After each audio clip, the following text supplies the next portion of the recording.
I knew from very young that I wanted children young. And I also was very aware of the massive pressures on women to be career people, but then also be family people. I birthed my child extremely early at 23 weeks. We spent a long time in hospital, close to a year. It's you day to day, hour to hour, even minute to minute. You have no idea how stable your child's going to be. Just because I carry it well, it does not mean it's not heavy. It's heavy. Every day is heavy. Yeah. What you gonna do? Welcome to the Tenured Podcast with me, Michael Luchukwaku, aka ML-Q. This podcast is all about being in conversation with everyday people that have dedicated over 10,000 hours to their craft over a decade. These are the people that have transitioned successfully from just surviving the 9-to-5 to thriving in their careers. I want you to learn from them. I want you to build on their successes and avoid their mistakes. So ultimately, you can create your own blueprint and build a life that you love and a legacy to inspire the next generation. Now, in the spirit of my favorite TV show, My Wife and Kids, there is a big however with this episode because it's going to be slightly different. First, my wife is going to be joining me as a co-host. My wife has been given an all-access pass, as well as an indefinite visa to remain, to join me from time to time and rep the ladies. And secondly, we just became new parents. Yay! Sleep is a myth. But we know how difficult it can be to raise children while trying to manage a professional career. And I know that, listen, there's anxiety, there is fears, legitimate fears, to be honest. And so on this episode, we're going to be speaking to Natasha's sister, Stefanie, who survived making some really big decisions and some major sacrifices that many of us will think is impossible before becoming parents in order to have a thriving family. So before I say too much, let me welcome Natasha. Welcome, Natasha. How are you? I'm good, thanks, Michael. How's it going? I'm good. What are we going to be talking about on today's episode? Yeah, so on this particular episode, we will be talking to my sister about her personal experience in becoming a carer, going from full-time career to mother and carer. My gosh, what were some of the things that she had to go through? Imagine your child being born 4 months early, living in a hospital for 10 months with them, having 3 surgeries and countless observations before the age of 1. And then imagine all of those medical responsibilities being put on your shoulders as they are discharged. So on top of that, imagine 3 years later, your child receiving a diagnosis of autism. What do you do in those circumstances? How do you become the person they need you to be when you take on that role of carer? That's super interesting. And I hope it's highly relevant to people listening. For those people that feel, oh, it's not for me, why do you think it's so relevant for them?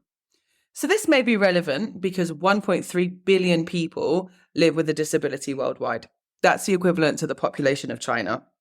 And 80% of people who have a disability acquire this between the ages of 18 and 64.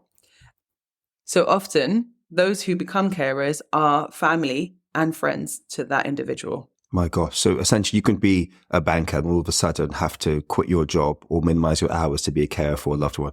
Absolutely. So on this episode, we're going to be speaking to someone that's had to make that transition from starting and growing their career to become a carer and how they navigated through the system of family, school, local council to try and get the resources they needed to be able to make sure that their child has access to the right support, both at home, at school, and in the world. Absolutely. And so hopefully what this does is provide a blueprint, as you say, for those who may have this challenge at any point in their lives. Perfect. Steph, welcome to Tenured. Thank you. Thank you for being here. We know you have a very busy schedule, but thank you. So first and foremost, we want to ask you, how did you become a carer? So this was a very long time ago, about 10 to 11 years ago now, where I birthed my child extremely early at 23 weeks. We spent a long time in hospital, close to a year. But within that time, once he moved to a ward whereby I could live with him, I think that's where the carer part started. Yes, you have nurses who do an amazing job. My way of being involved and taking care of my child was essentially to do all the cares that would involve checking his SATs. It's the NG tube, which was when the tube went into his nose, into his stomach. So you'd have to check the pH before every feed. So that's where it started, where essentially I think maybe it was a form of taking my power and control back over my own child in a setting where I had no control. But officially it's when they leave hospital and you go through, it's called DLA, so Disability Living Allowance. You can apply for this to be supported with your child where you're not. When you're out of hospital to help with the cares, especially because mothers especially, or whoever's taking care of their children, they can't go to work when their children have such high needs. So you then become, once you get granted that, you then can apply for carers allowance, which is a supplementary amount to support taking care of your child who would be needing extra cares or have extra needs. And for those that don't know, 23 weeks is early because you usually have your child anywhere between 37 and 42 weeks. What's that in months? That would have been just over 4 months. Just over 5 months. Just shy of 6 months, about 5.5 months. Wow. And most babies are born, obviously, in the 9 months that we know. So that means that he wasn't developed in the ways that they would be expected to be developed at those points. Absolutely. And he had a lot of medical needs that needed to be met on a regular basis. You couldn't hold him the normal way. What other things did you have to deal with? So I guess the typical thing is when you do have your baby, if you stay in there for 2 nights, it's quite a long time for most women. It's not like a 12 to 24 hour period you stay in to be checked and monitored. But again, I didn't know what that would look like. So essentially, as soon as he was born, lots of teams worked with him, lots of resuscitation.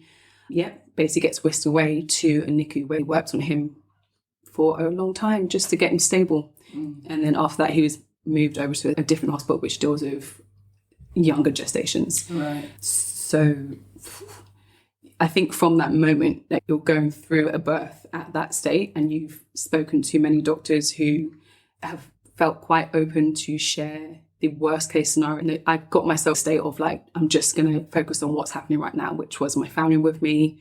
The room was peaceful. And I think until it was crunch time, that's the only position I wanted to remain in, was just until that time comes, we're going to focus on just keeping myself calm, because I also know that your body will affect your baby's body or your baby's reactions. So I think that's, even then, my thought was be completely selfless and keep as cool and as calm as possible until I needed to or could no longer manage or control my emotions, which was when he was born. Wow. Your story is quite remarkable, because I think a lot of people, as they start to get into the mid-20s, early 30s, they really want to start a family. And they don't understand that actually there's so many potential complications that can literally transform their career path just by having a baby. And I want to talk to you about your emotional and mental state, because of course, as you mentioned, you were being extremely present in order to make sure you're focused on the most positive outcome possible. But actually, when you were transitioning into motherhood, but also into this role of being a carer, how did you navigate that? Because it's such a selfless and complicated internal dialogue you must have had to go through. Yeah, you don't know what's coming. You want to prepare yourself for the worst, but you also want to have that level of faith and trust that I've been put in this position by God to have this child. Let me see what happens and let me wait. So again, at that, if my waters had gone the day before, I think, several hours before, it was a bit of a blow. But I remember just thinking, I don't have control of what happens now. I can't change what the inevitable is. And I think it does do you over, because your mother, you're supposed to protect that baby. You're aware that your body is failing somewhere and you cannot control that failing. You also have to the level of stop blaming yourself. Get out of yourself, get out of your head. Almost have like a firm chat with yourself. This isn't your fault. This is not your doing. This is happening. These are the cards. What are we doing? What are we doing? Are you going to allow fear to win? Are you going to allow that panic and that anxiety and that stress and that sadness to overcome you? And I think there's something definitely that happens for especially mothers where you realize it's not about you. And I think that's for me, when you speak about people thinking they're 25, 30, they think about children. I knew from very young that I wanted children young. And I also was very aware of the massive pressures on women to be career people, but then also be family people. And I knew I couldn't be a careers person at that time because I knew my heart was very much like, I want to be a mother. And I knew what that entailed. And I also worked with children. I also did coaching. So there's so many things that I feel like I was already armed with the knowledge of. It's not supposed to be smooth. Having a baby may be the smoothest part of the parent journey. So in a weird way, I've learned, especially as I've got older, to not overlook that side and be like, look, you cannot predict how something's going to turn out. And there's never calm that comes when you're just like, I surrender to this. I surrender to this. I'm not in control of what's happening here, but I'm in control of how I regulate my internal being. And I think that's what happened at that time when we played a song that was very emotional and very much about protection. And I just played that over and over again. And that, I guess that became like the kind of mantra and the prayer over my baby. It's so interesting when you're talking, because I think lots of people, when they have to deal with a family member that does become a dependent, that transition in their mental state and their emotional state is a massive shift. Like you said, you had a career, you didn't really invest in it at that point because you knew you had to give it up. But I can only imagine certain people who have to become carers to older children or their parents or a loved one in their family, how much of a selfless act that has to become, and all of the things that particular role entails that goes beyond. So you became a carer and you go beyond a mummy. You're a mother, but then you have all of that stuff on top of it. And again, you may be a daughter or a son, and now you have to become a carer and you're dealing with a condition that you had no idea about. How did you prepare yourself or arm yourself with the right knowledge to be the best carer that you could be? That's a great question.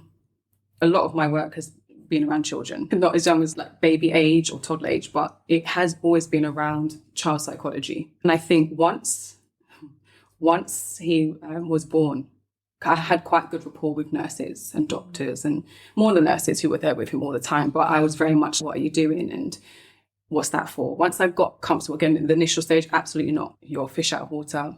You are thrown into a massive new environment, which is terrifying. You know that you don't know what these machines are doing. You don't know.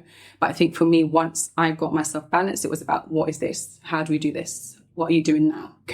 And I think that's also where you gain a bit of confidence in terms of, this child is fighting for his life. What do I do with these tubes? How do I report this?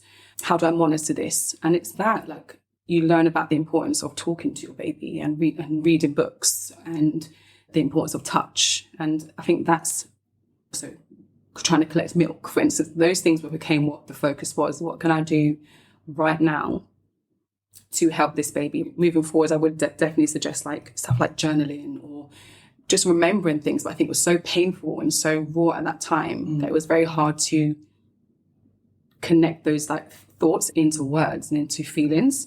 Yeah, reading was quite a lot of what I did. Or, you talk to some of the mums sometimes, but even that it can be tricky because although you have a common thing that keeps you together, it's also quite painful when every child is different and every day in NICU is extremely different. So you could literally be talking to one mum one day and the next day she's leaving because her child's not there anymore. Honest as that. So, yeah, I think reading. I'm going to say my main thing is reading, whether you read for knowledge or you read to your child. And that was, at that point, the best thing. Just dropped, I think, a beautiful blueprint. And this show is all about how do you build a blueprint for a life that you love. And there's a few things that you mentioned which I don't think you even realize were gems, wisdomous gems. One is ask questions.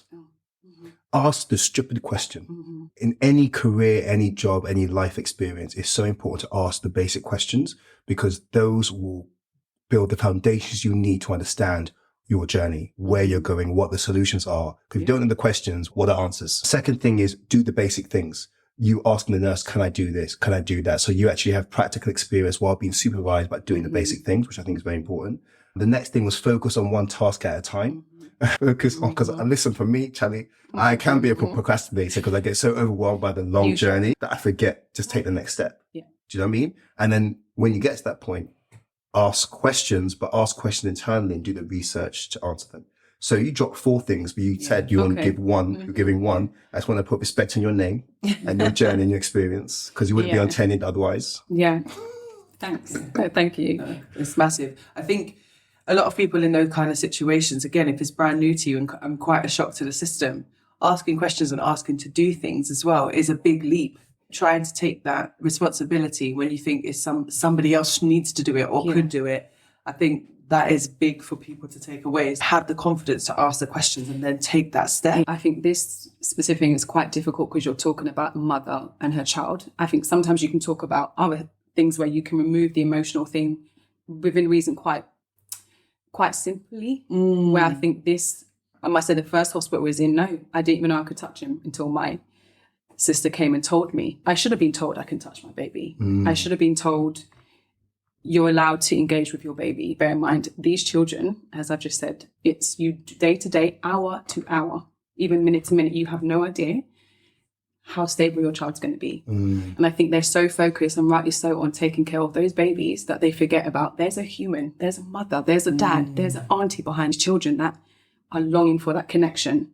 So that's where, again, you're right, but that came from me realizing I didn't ask because I was so scared. I was so I was waiting to be told what to do. And I think in those situations, even in those very fearful, unnatural environments, it's still the case that method works. What can I do? What can't I do? So what do you think have So been my last question that I ask every most guest valuable on Tenured lessons is looking about back being over a the last carer 10 years, for what both have been the your child's podcasts, development, the but also books, actually for your own the development as well as a human being? documentaries, the pathways, So again, the that asks the networks that have questions, been whether really they're silly, helpful whether they're outlandish, in whether they getting think, you to you're going to see be such told no. progress over the last And 10 even years. at the points where you're really told focused no, on those I people that found are out, maybe 5-10 again, years behind us. within my role, the How hard can they, way, what should they be that reading I've had to and challenge watching to doctors. get more But that was value, once I to get- gained that to get more confidence in myself experience, in this kind and of it's not field? mum, it was as a carer. That's a really good I question. know what this and child again, is doing, it's and one I that know I had to he's think responding like quite this. a lot I'm about not going to let you because do I think things for because me, it I've been works fortunate out to be the tick heavily list. Okay. invested He's not and managing this, so we're going to interacting in do early this. years There's other and child reasons why he's development not from quite managing. young. So the importance of so again, I had a asserting natural yourself as thirst a and collaborator, knowledge team for this member. stuff. So I know this So just subject I extremely thought I would well. try to break it And down. you're into seeing it once kind a of day. 3 sections, Even now, which would probably be like I struggle to be parenting. assertive Then the additional needs side professionals. that came when I But had I think my there's son, a lesson and also behind that where, yes, self-care, we're which taught I to respect probably these professionals identified and with a they lot do more have years of only experience, recently, but which I think ultimately needs to I'm be the expert identified and of this dealt with a subject lot and earlier. this individual. Your voice, you need to exert yourself to a So in certain terms of degree so you're parenting, heard I would say that and that your decision more is the things I respected. look at on One thing Instagram, I again, always time hear does when I not speak give to me my friends that enough have got space to kind of children read with books special all the needs, time. they always But I tell must me, say, for example, people like the Dr. guy Ziggy that makes my and suits Dr. fit Becky, like a they're glove. people who look at He like has a child that and how he to interact suspects with is them and challenges that, autistic, a lot but of for the parents past face, 5 and it's years very he hasn't been able to parent get a empowering. doctor's confirmation I'd of also say their stuff child's like, suspected Gail autism. Mate. And I'd love to know, with He your 10 years of deals a lot experience, with you mentioned that, your Like, child amazing is 10 years trauma. old. Oh, he's So the how have trauma you managed guy, right? navigation It's of a bit concerning, institutions? but it's to great. get Yes, I mean, to be honest, I look at him and I'm like, wow, like you really have to make 'cause sure his that your child parents both were performs well in essentially school, either but his parents or also has himself, the was required almost directly resources impacted by the and time and Holocaust. investment And at so home as well. if you can deal That's a with massive that, quest, right? And one that boy, is so he's up done and the down. work. And exactly. Years. In And you early take years, it from that these you're looking people more who about 4 or 5. have so much more I knowledge. believe And that again, because they I come was from so trauma, young, but I are was using so well their versed on trauma him. to Before I had him, I also educate worked in a preschool. and better I worked with young children, other I did people, the which I curriculum. think is so important. But very it much does, knew it makes what you look at stage of development your they own needed trauma. to And I be think at. that does link, again, a couple of these things you'll find they Initially, can actually link into My son was self-care. diagnosed quite young, because about 3 even years old. this, And I think that you know, happens Gabriel, again because he's you born can early, relate to he's in yourself hospital and for things a year. that you need to identify. He as a comes out, parent he has before you bring different forth to your people children. involved with him at It's that deep. point. It goes deep. The So I'll keep it on. So Yeah. just to say, so essentially, like I love that He because helps actually, with as a parent, what what to you've do done to is meet him and stuff. you've So basically looked I at think like there's a level where emotion-led I have to parenting, and be then honest to also say given he people was an already understanding of almost okay, pushed into how the do you deal system with the because traumas when in you your hear own it's a 23 life, in your own weeker, childhood. So he's it in means that you hospital for 1 don't year. They're second already generation essentially your red issues, flags. you know, to Because your they- children that you love so You know, much. when I moved to our local area, do it. even when I saw We the do it. doctor And the thing there, is,